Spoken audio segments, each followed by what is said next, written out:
Hi friends. భారత్‌లో haunted ప్రదేశాలైతే ఉన్నాయి. So, రాత్రి కాదు పగటిపూట కూడా అటు వెళ్ళాలంటే భయపడతారు.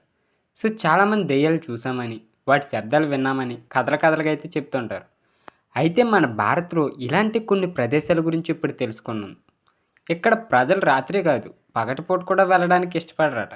సో, మరి ఆ ప్రదేశాలేంటో ఇప్పుడు తెలుసుకుందాం. సో, వీడియోని ఎవరైతే కొత్తవారు చూస్తున్నారో ముఖ్యంగా ఇలాంటి ఇంట్రెస్టింగ్ స్టోరీస్ కోసం మన ఛానల్ తప్పకుండా అయితే సబ్స్క్రైబ్ చేసుకోండి. మన పోడ్కాస్ట్ ఛానల్‌లో మంచి ఇంట్రెస్టింగ్ స్టోరీస్ అయితే వస్తాయి. సో, ఇక టాపిక్‌లోకి వెళ్ళిపోతే దెయ్యం. తెలుసుకోవాలనిపించే భయం. సో, అంటే దెయ్యాలకు భయపడిన వాటి గురించి తెలుసుకోవాలనే ఆసక్తి, కుతూహలం మనలో చాలామందికైతే ఉంటుంది. హిందూ సంప్రదాయ ప్రకారం చనిపోయిన వ్యక్తులు ప్రేతాత్మలు అవుతారు. సో, వారికి ఇంకా కోరికలు తీరకపోయినట్లయితే దెయ్యాలుగా మారిపోతారని చాలామంది అయితే నమ్ముతారు. ఇప్పటికి కూడా చాలామంది దెయ్యాలను చూసామని, వాటి శబ్దాలు విన్నామని కథలుగా అయితే చెప్తుంటారు. ఇది కొంచెం భయాన్ని అయితే కలిగిస్తుంది. అయితే మన భారత్‌లో ఇలాంటి కొన్ని ప్రదేశాల గురించి ఇప్పుడు తెలుసుకుందాం. సో, ఇక్కడ ప్రజలు రాత్రే కాదు పగటిపూట వెళ్ళడానికి కూడా ఇష్టపడరట. మరి ఆ ప్రదేశాలేంటో ఇప్పుడు చూద్దాం. సో, ఫస్ట్ బెంగుళూరులో వాస్ విల్లా. వాస్ విల్లాగా ప్రసిద్ధి చెందిన ఈ భవనం బెంగుళూరులోని సెయింట్ మార్క్స్ రోడ్లో అయితే ఉంది. ఒకప్పుడు ఈ విల్లా ఎంతో విలాసవంతమైన భవనంగా గుర్తింపు తెచ్చుకుంది. ఈ విల్లా గురించి అక్కడ స్థానికులు కథలుగా అయితే చెప్తుంటారు. ఇందులో దుష్టశక్తులు ఉన్నాయని, కొంతమంది దెయ్యాలు ఉన్నాయని, విచిత్రమైన శబ్దాలు వినిపిస్తాయని మరి కొంతమంది చెప్తున్నారు. సో, ఈ విల్లా ఈజే వాస్ న్యాయవాదికి చెందింది. తన కుమార్తెలైన డోయిస్ వాస్, వేరా వాస్తో కలిపి ఇక్కడ జీవించేవాడు.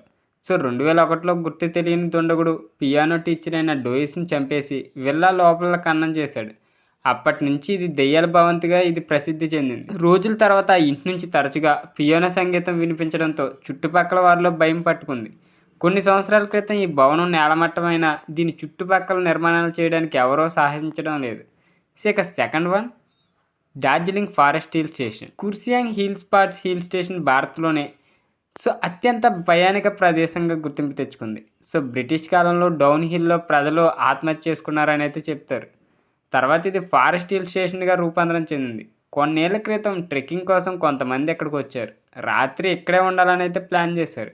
అయితే వారు మళ్ళీ సజీవంగా తిరిగి రాలేదు. వీరితో పాటు కొంతమంది అమ్మాయిలు కూడా ఉన్నారు. కొన్ని రోజుల తర్వాత రక్తంతో నిండిన వారి చెప్పులను స్వాధీనం చేసుకున్నారు.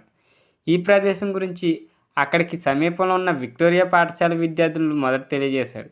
ఈ ప్రదేశం నుంచి వింత వింత శబ్దాలు వస్తాయని అయితే చెప్తున్నారు.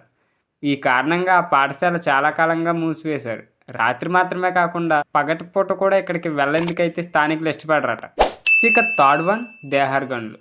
భూతల గనులుగా అయితే ప్రసిద్ధి చెందాయి. ఈ జాబితాలో వస్తున్న మరో ప్రదేశం దేవర్ గనులు. సో, ఉత్తరాఖండ్లోని ముస్సోరి సమీపంలో ఉన్న ఈ సున్నపురాయి క్వారీలు నియమాలను అతిక్రమించి నిర్వహించి ఈ గనుల్లో చాలామంది కార్మికులు మృత్యువాత అయితే పడ్డారు. గనుల్లో పనికి వచ్చిన అనేక ట్రక్కులు కూడా కొండపై నుంచి అయితే పడిపోయి భద్రత కారణాల దృష్ట్యా ఈ గనులు మూసివేశారు. అందుకే ఈ ప్రాంతం దెయ్యాల గనులుగా అయితే ప్రసిద్ధి చెందింది. రాత్రిపూట ఇక్కడ నుంచి మాటలు వినిపిస్తాయని, అవి ప్రతిధ్వనిస్తూ భయాన్ని గులుపుతాయని చుట్టుపక్కల వాళ్ళు అయితే చెప్తున్నారు.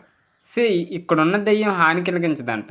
అది భారత్లో ఉన్న మరో హంటెడ్ ప్రదేశం రాజస్థాన్లోని బ్రీజా రాజ్భవన్. సో, 1857 సంవత్సరం నుంచి బ్రిటిష్ అధికారి చార్లెస్ బ్యూటన్ ఆత్మ ఇక్కడ తిరుగుతుందని అయితే చెప్తారు. అయితే ఆ ఆత్మ ఏ పర్యాటకుడికి హాని కలిగించలేదని తెలిస్తే ఆశ్చర్యపోవాల్సిందే.